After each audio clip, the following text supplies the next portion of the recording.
All right. So you've been in office now about 3 years, right? About 4 years, yeah. About 4 years.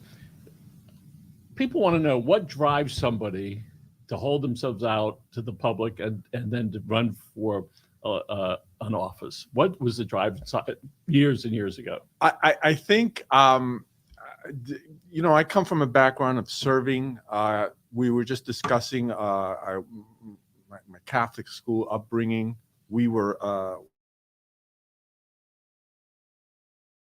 wanted to serve, and I did on a lot of boards and committees leading up to this. I was on in a neighborhood that was very active, and so a lot of people prodded me to run 4 years ago, and I thought I'd throw my hat in the ring, and it's been an honor and a privilege ever since. So, Commissioner, when there was a point in which you said, if you will, the vernacular, I pulled the trigger.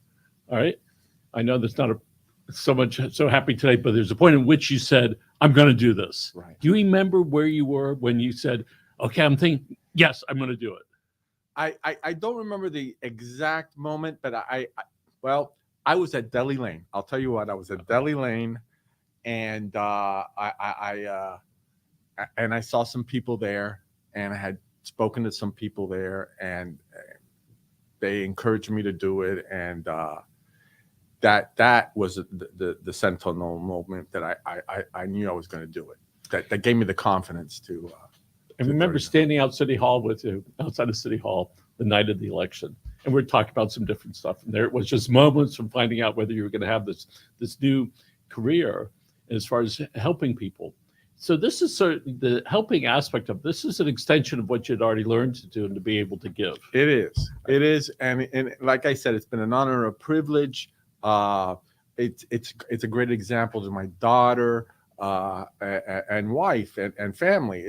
I look at it as a family endeavor, not just me. Yeah, and so often when we do things, it is the family. All right. When somebody's successful, it's the family. When somebody has a tragedy, it's the family. That's right. And I see over the years the evolution of the personalities of the neighbors and of City Hall.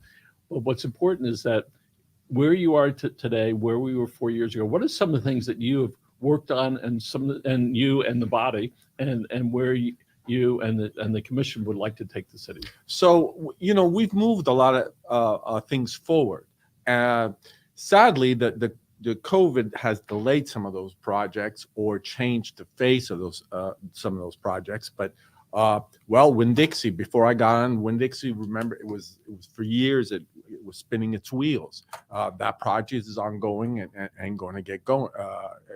In the process, I think, of going before getting ready to go before the ERPB. We approved 1 million square feet for federal right about 4 years ago. The shops. The shops at Sunset. We approved 2 16-story towers, and an 18-story hotel. Again, circumstances changed. COVID hit. Federal changed ownerships of the property, and that was an amazing process. They spent years and a lot of money, a lot of time to develop that, and then this unforeseen circumstance, COVID, came and shifted everything, right? And it's like, and we were all happy. It was a 5-0 vote, if I remember right. That is correct. And they did a wonderful job in meeting with the neighbors all the time, over and over, until the objections were heard and dealt with. And if I remember right, nobody got up to complain or to point out stuff, which was unusual in any environment. So, and it is on hold over there. And that negatively impacts everybody. Of course. And because we want to have a vibrant place to go, we call it's our downtown. Of course. And when you walk down there and you don't see people walking around, right?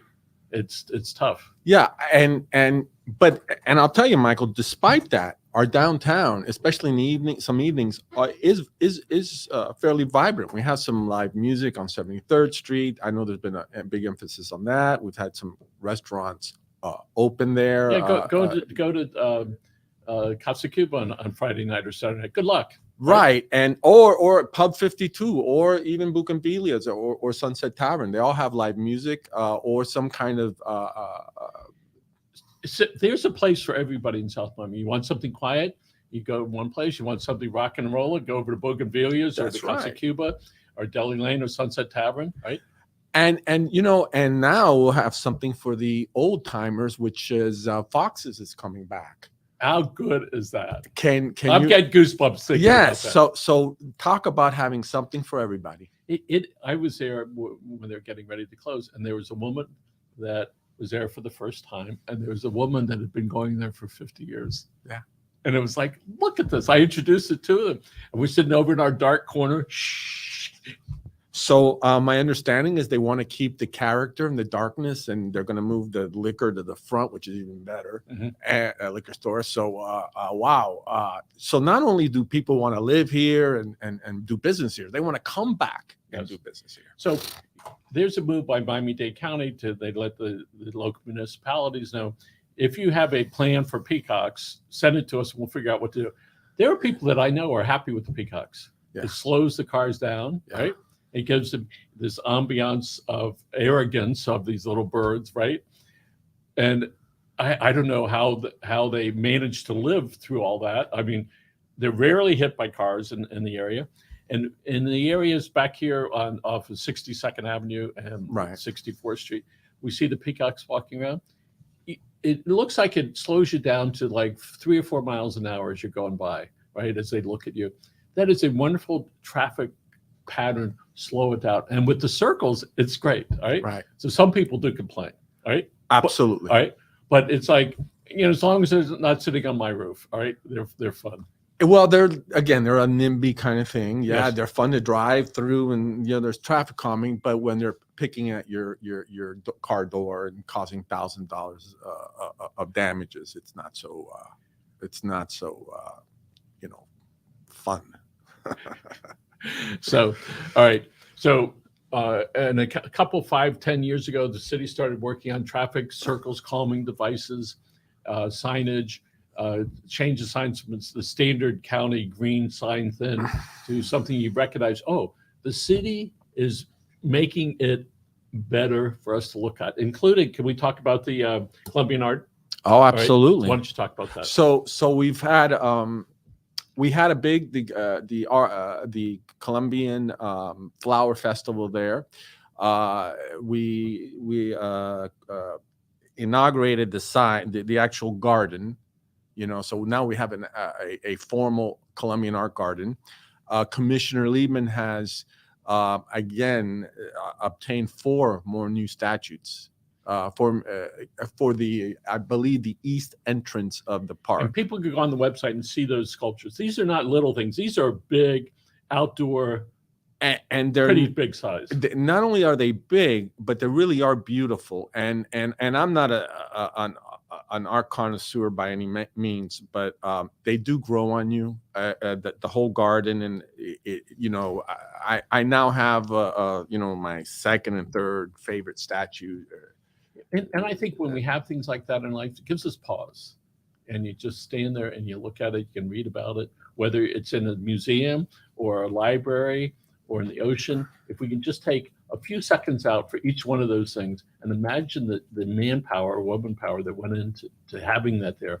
And it went so often in life, we realize that you start with a little thing and you get a bunch of little things. All of a sudden you have something significant. And that's what's going on at Donnie Fussell Park. Absolutely. When we first got our first statue, it was, met with some skepticism or what's going on. And wow, it morphed into a sister city program and a Colombian art garden.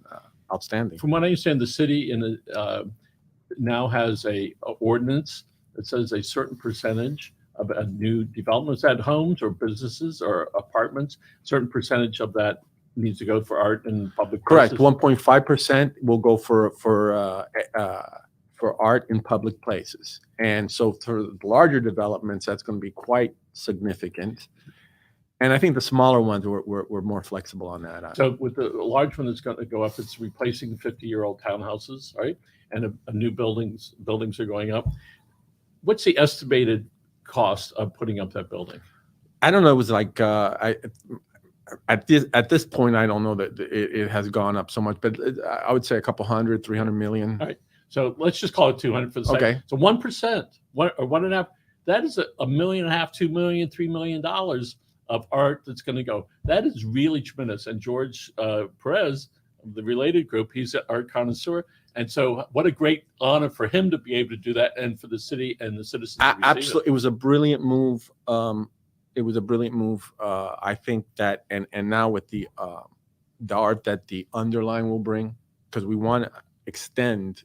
My understanding, we want to extend the art to the underline to make it ours, more of a signature for South Miami. So often the answers are all around us, and some we don't see them. A couple of weeks ago, somebody says, "Michael, do you have any wipes that clean the keyboard?" I said, "Yes, we're looking up front." And I come back and I'm looking at them here. I said, "Listen, without looking, take your left hand and put it onto the sink." I said, "It's right there, and it's been there the whole time." Right. And so often that's about life itself. There it is. Right? There it is. There it is. So the underline, which was first Meg Daly and group and team, right, convinced cities and county to start the underline north of here. And so here's this extension, if you will, and the people, when they go into South Miami, they're going to be able to see this, the people care. And that's really what makes part of this town, is when you can see that we the citizens and taxpayers are convince the city, spend some money over there, make it beautiful so we can all enjoy that. Absolutely. And it goes to say, like, the money we have spent in signage, we have two huge now South Miami signs, one at Fuchs and one at Dante Facel. The blue signs, the other part, the entrance signs. We're branding our city. We're identifying our city. You drive by our city, you see a beautiful Fuchs Park that's been redone, and you're like, this is South Miami. When I'm across the highway and I'm looking east and I see the sign there, all right? Yeah. It is so significant. And the connection by virtue of the signage for the street corners and the traffic calming devices, that it's really makes South Miami a really good place to live, right? Yeah. And we see, obviously, the economy and real estate values are skyrocketing, including back here. There's a lot that's back here. They're asking $850 for the lot, and 100 by 100, right? Yeah. It's like, will people buy it? At some point, somebody's going to buy it. I don't know what they're going to pay for, but it has attracted, the area has now attracted people to say, I want to make this home. And over behind Big Cheese, there was an alley that went from 67th Avenue to about 69th Avenue. About 10 years ago, the county went in and repaved this old alley. Within a year, somebody came and bought a piece of property and put up this beautiful warehouse. And I think the same guy then went on the other side of the alley and put up about 8 townhouses, right? That sold for, back then, 800 to 900. Yeah. Right? Yeah. It's like, and I saw the developer, and I go, or one of them, and I said, how much do you sell for? He says, 800 to 900. I said, what? And he goes, it's location. You drive by them today, they're all full. It's amazing. Overflow parking. They park on the swale. So tell us what else is going on in the city of Pleasant Living. So we've done a lot of initiatives. We've done the freebie, as you know, very popular with the residents. We have now weekly recycling, which is very rare in Dade County. So it's an excellent service additional service that we're providing.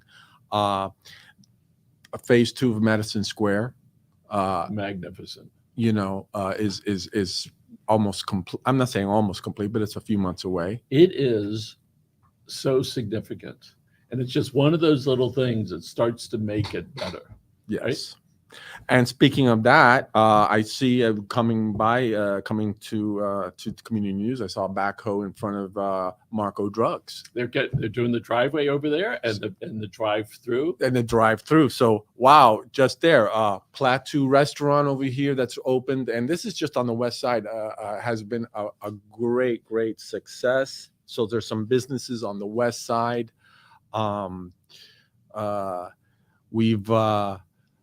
We have designed a new police station that we have obtained funding. Well, we obtained a grant for. Well, we haven't gotten it yet, but it's in front of the governor's desk, so we have our fingers and toes And crossed. so, and that funding mechanism, what percentage of the estimated total cost? Well, that depends on how big and how complex, the scope of the police. But it would be maybe 10, 15, 20%, maybe something in there. So when we look at that, how that idea started, it was a different plan altogether. Somebody says, well, you could take that and put it over there. No, we don't want to do anything.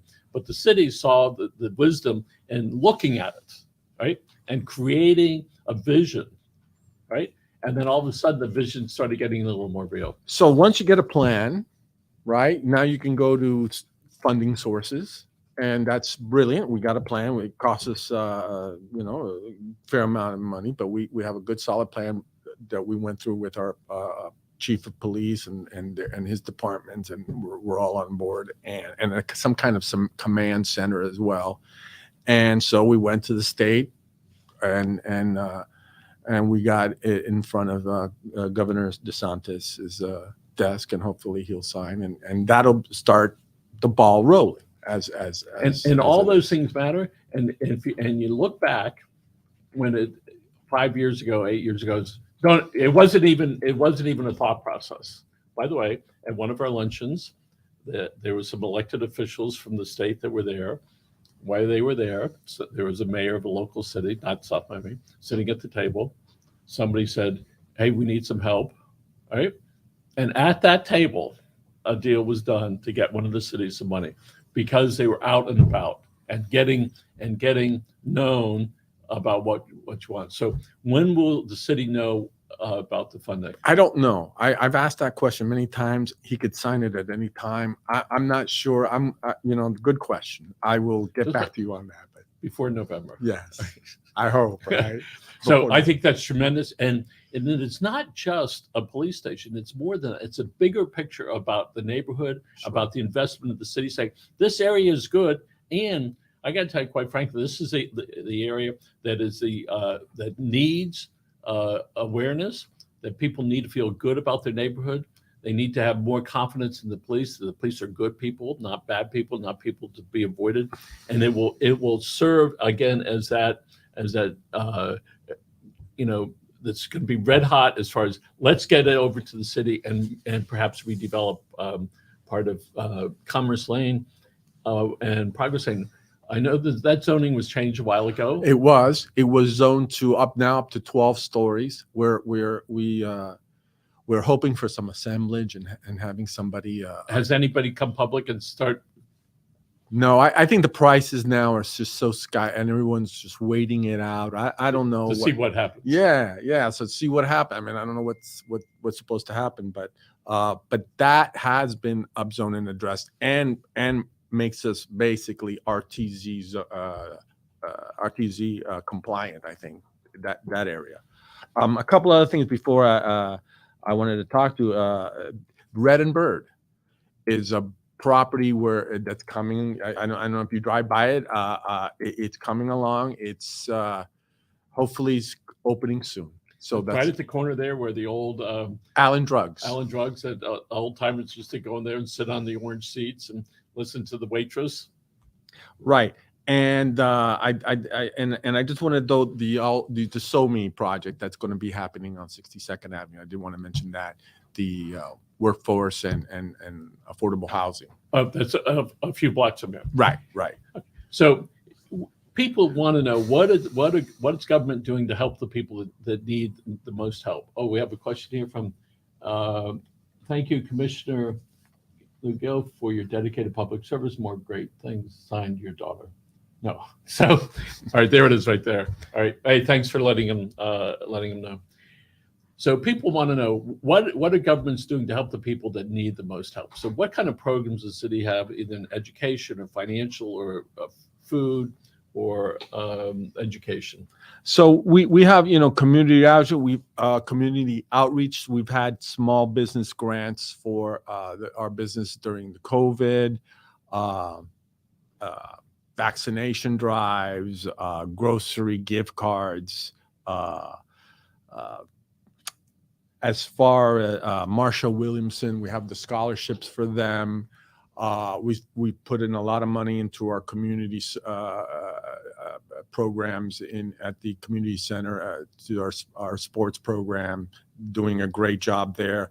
Affordable housing is a countywide problem. I know that Mayor Levine Cava has had a summit of how we can do it.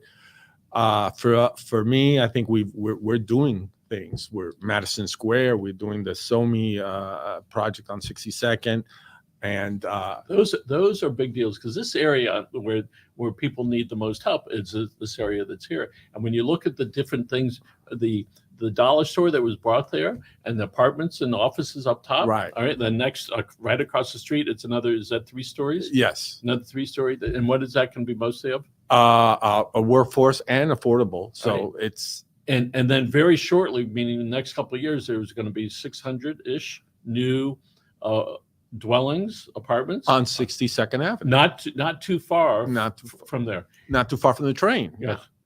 And one of the things that you recognize is that the city finally said, okay, let's do this. And the let's do this sometimes takes 5 to 10 years before that's Right. from the thought. And I think the police station is the perfect thing. It's been like 4 years now. No. People are against it. People scream. They say you're stupid. Then all of a sudden, oh, let's take a look at it. It's going to be phenomenal when it opens. Oh, absolutely. And now it's just not a matter of if. It's a matter of funding. It's a matter of priority, right? Of how much resources we want to dedicate to that. So there's next to the city hall, there's the building that it's a 2-story building, right? And it's next to the library, I think.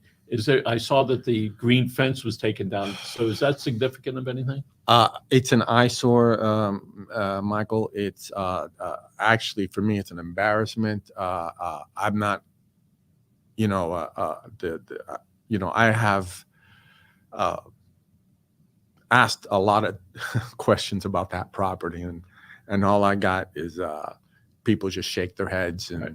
And okay, so let's talk across the street from there. There's the vacant land that adjoins, that's part of the Metro Rail. And so the people that don't know, the county put out, there's 2 stories of student housing. Yes. And when I go over there and I see people walking down the street, how great is that? It's transforming that street. Again, they're really close to the police station, so that's going to change that, and it's going to be the development, the 600 unit development on 62nd. So that area is going to change. I'd like to see something done with that post office. I understand it's privately owned, but So 1994, Victor Dover and group put together I forget the plan. Forgive me, Victor. And it showed the post office with a big chain link fence around it. And so his simple diagram was take down the fence. Now that there's less people going to the post office, I look at it and I go, it looks almost abandoned, all right? And it's sad, all right? When you look at it, considering what it could be, all right? It is, and again, as far as the city goes, there's not much you can do about it, but it's dated. It needs. Let's talk about the city parking garage. What's happened there? There's 3, 4, 5, 6 stories parking and retail on the bottom. Correct. So, wow. Kudos to our city manager, our staff who put together the negotiation and the deal to really buy out the lease from the late Mark Richmond. It positions the city to control its parking. We want more people to park in there, so we've upgraded it. We've pressure washed and painted, done some improvements. There's opportunities on the roof for maybe some events.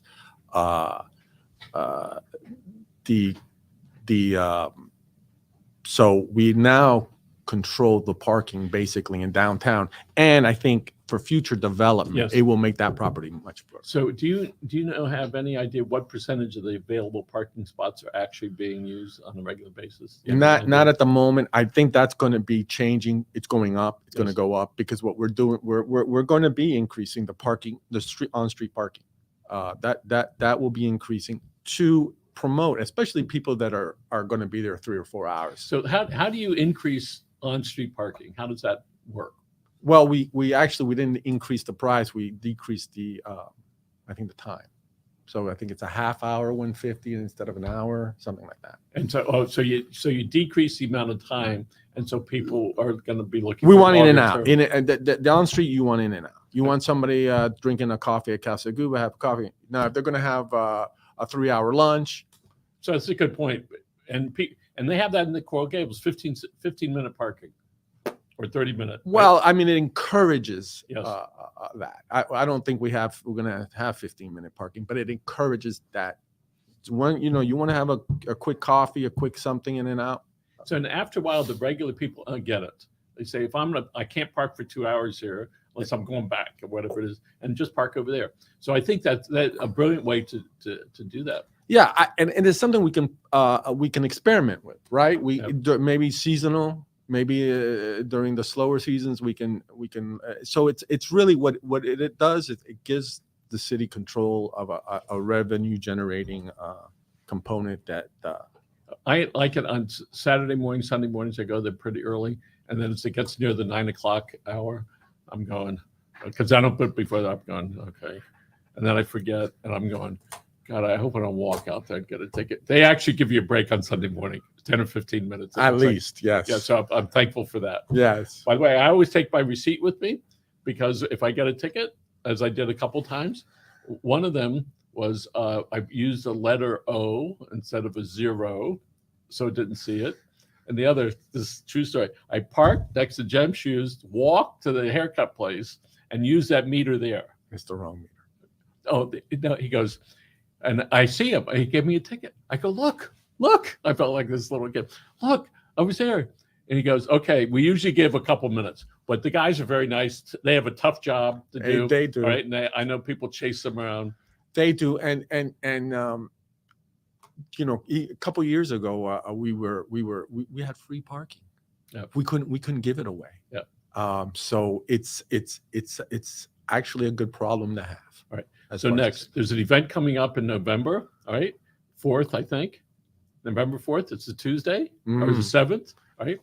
You're going to run for office again? I am. I am going to run for my seat once again. So honored and privileged to do so. And if somebody wants to call you, they can look you up. They can call you. Absolutely. LouisJGil.com.